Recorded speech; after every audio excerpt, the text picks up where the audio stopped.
If you're watching this video, the slow death of nerd culture, you might have had a part in it, and I'll tell you why.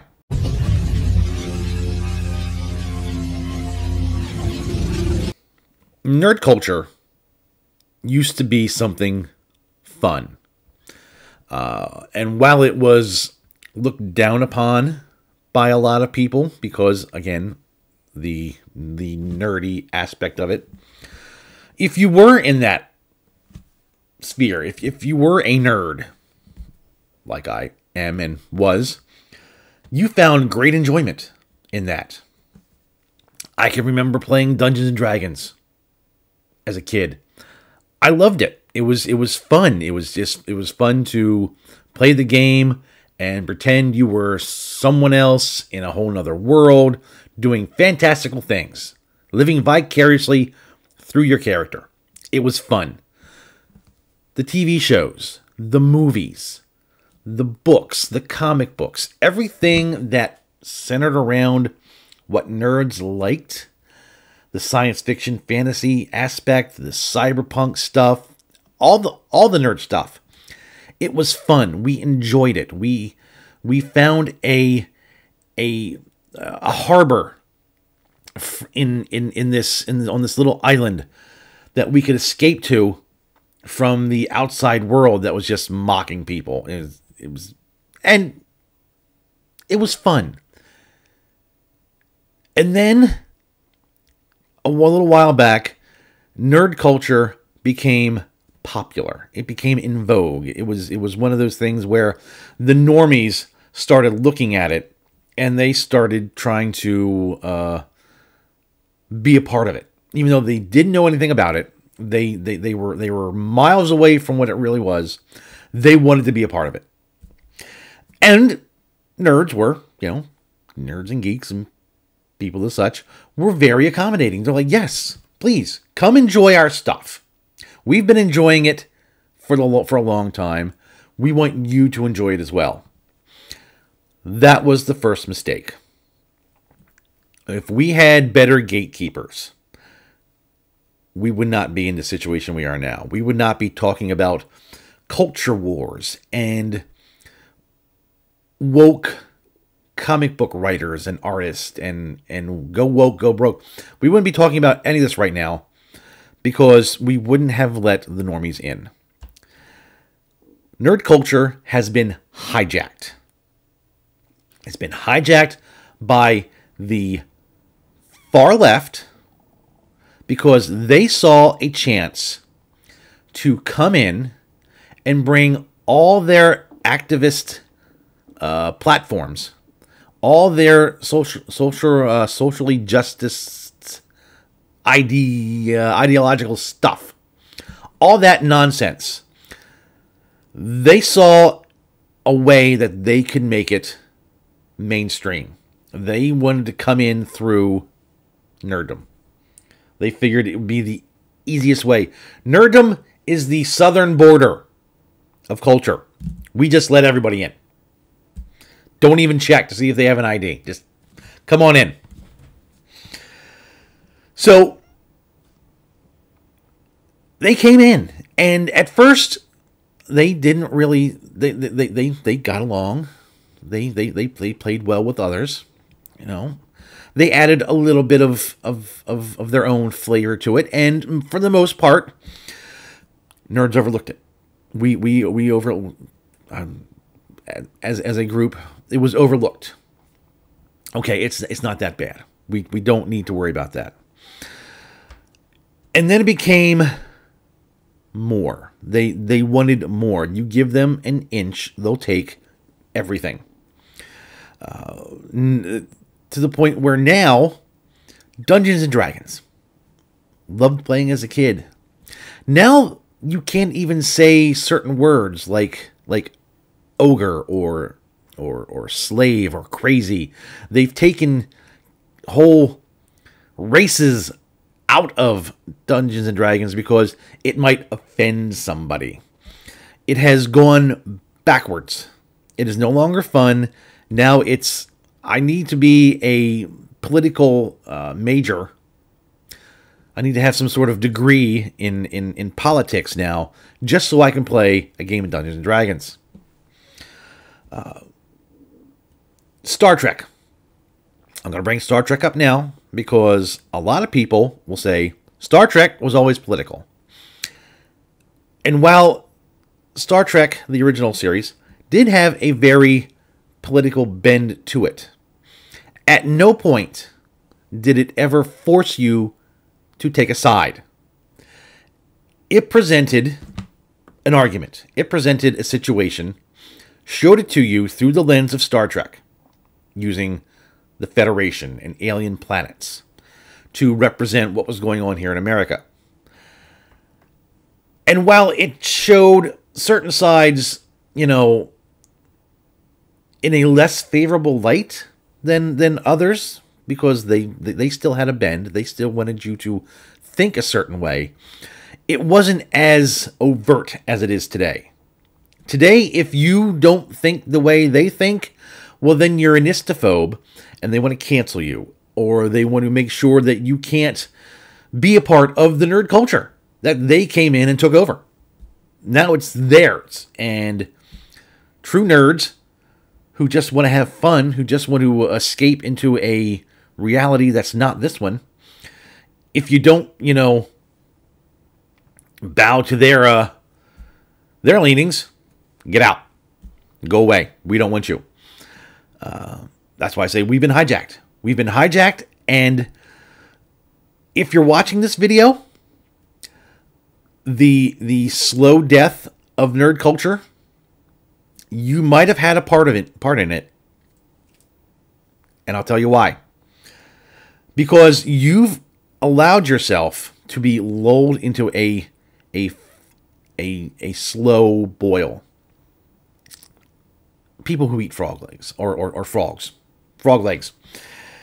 The only way you can really cook them right is you put them in a pot of water that is lukewarm or cold, and they're just hanging out in the pot. And then you turn the gas on and you light the fire, and it slowly starts to boil. And the slow rise in heat, the frogs don't really notice it until it's too late, and then they die. That's what nerd culture's done. The far left has come in, hijacked it, and at first it was just, all right, fine. But slowly, they've been turning up the heat to the point where now nerd culture is all but dead. And whatever culture they wanted has been brought in. Now it's theirs. I don't even know what to call it. Woke culture. We'll just call it that. I know the word woke has been overused to the nth degree, but I'm using it here just because it's the easiest word I know to use. Star Wars. Disney Star Wars is probably the biggest example next to comic books. But seeing as how more people watch Star Wars than read comic books, I'm using Star Wars. Star Wars used to be a great franchise. Again, it was fun, escapist fantasy, sci-fi, action, adventure. It was a fun story to escape into. You popped in a DVD, or if you were a fan of the books in the EU, you read them. It was a fun place to be. And then you allowed the left to come in, and they got their tentacles wrapped around Star Wars, sorry.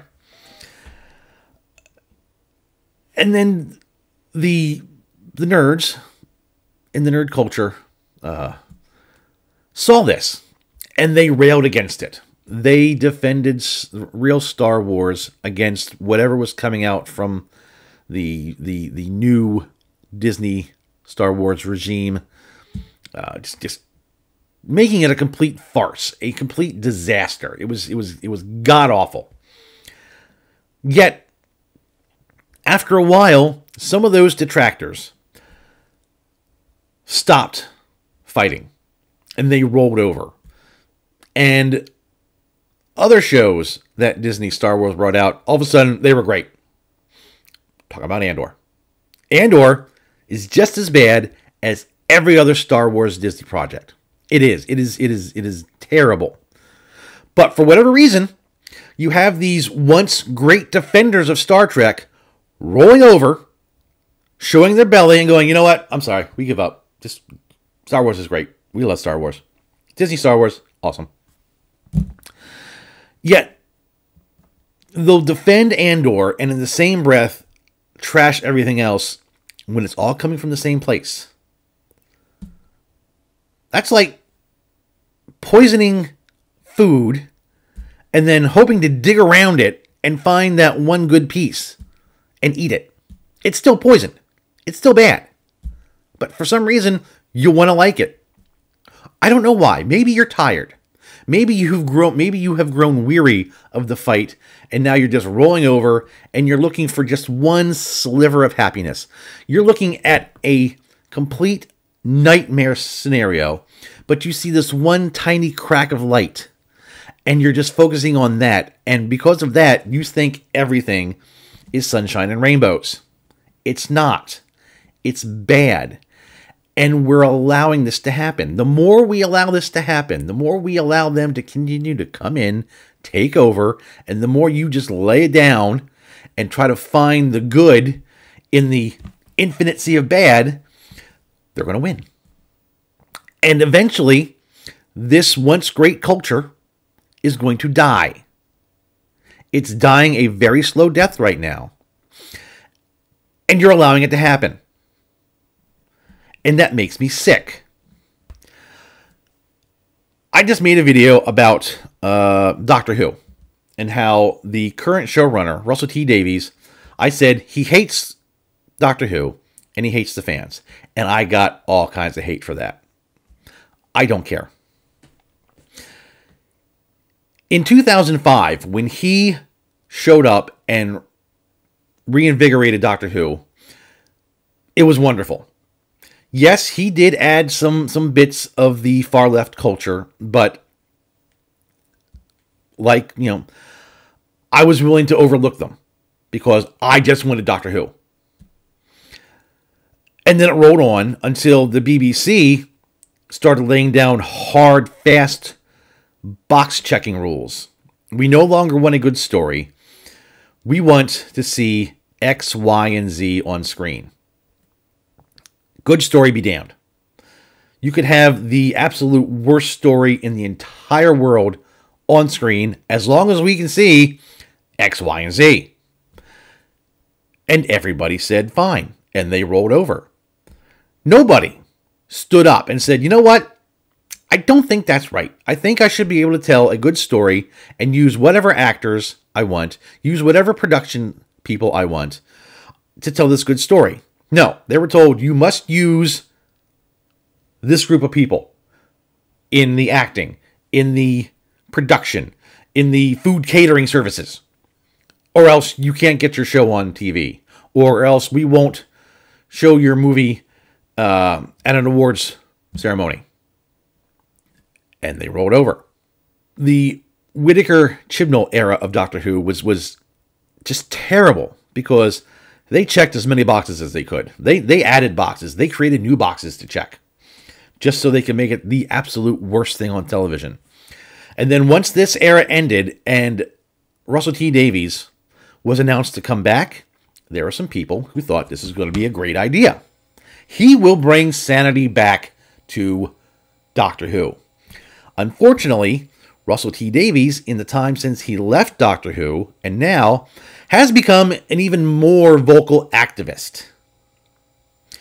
And this being current day, and hearing the news he was coming back, I knew he was going to use Doctor Who as a platform for his activism. And he absolutely did. This brand new episode, it just came out, filled to the brim with activism, filled to the brim with preaching, filled to the brim with accept my my far left ideas or else. I mean, it is an hour-long segment of trying to normalize abhorrent behavior. by having the Doctor being scolded for misgendering an alien puppet and other things. It's just, it was a ham-fisted attempt to take over Doctor Who. It is the most current example of a hijacking of the culture. Even if Russell T Davies was a fan of Doctor Who way back when, he has abandoned what Doctor Who used to be, and he's now using it as a platform for activism. It's a platform for social justice issues. And he's going to do it, he's going to do it worse than Chibnall, but because he can tell a good story, he's going to hide it better than Chibnall. And people out there who want good Doctor Who, who might not normally like what's going on, you will roll over and you will accept what's being given to you. You will find that one tiny crack of sunlight in the infinite sea of bad, and you will say, Doctor Who's now good. The entirety of Doctor Who is now good because of that one tiny speck of light. Completely missing everything else. There was an old adage that some would say, if I baked some brownies and I put one small piece of poop in the brownie mix and mix it up, would you eat the brownies? That's what you're doing. You're eating brownies. You're eating the poop brownies. Because you want to like something that you used to like. I say abandon this new progressive nerd culture that is trying to overtake us, and go backwards a little bit. It's a tactical retreat. Go back to when Doctor Who was good. Go back to when Star Wars was good, when Star Trek was good, when movies were good. Don't read the books that are coming out now that are pushing this agenda. Read the books that came out before that. Read the older comics that came out before all this mess. Don't give them room. Don't side with them by watching these shows or buying the comic books. If you stop watching, if you stop buying, if you stop giving them attention, hopefully, like a 2-year-old throwing a fit, they'll see that they're not getting the attention they want, and maybe, just maybe, they'll move on. They'll leave. They might find some other place to spread their activism. They might even form their own kind of culture, because they don't have one. They didn't have their own culture. They had to find one and take it over. It just goes to show you how bad of a culture theirs. I have no culture. There's nerd culture. They're a very forgiving, a very welcoming group of people. Let's go in, take it over, and kick those guys out so it can be ours. Well, if you're doing these things, if you're watching something just because you want to watch it, or you're reading something just because you want to read it, you're part of the problem. I'm sorry to say. And you need to have a really hard think about this. This is a rant. Yes, I'm tired. I've watched way too much YouTube. I'm trying to. I want to like Doctor Who again, but I can't. This new episode, production value was great. The story would have been great had it not been for the activism. Had it not been for RTD shoving all this social justice garbage in it, and then in interview after interview saying that if you don't agree with it, then you're the problem. Again, this was our land. This was our area. Let me use the words the leftists like to use. The far left came in, took over nerd culture. They're colonizers. They came in and they kicked us out of our land just so they make it theirs. They're colonizers. That's language they can understand. So leftists, if you're watching, you came in, you colonized nerd culture, you turned it into something it shouldn't be, and now it's dying. Thank you very much. You guys cannot create anything. All you can do is destroy what was there, and then you'll move on like a disease. You'll come in, you'll kill the host, and then you'll find a new one. That's all I got.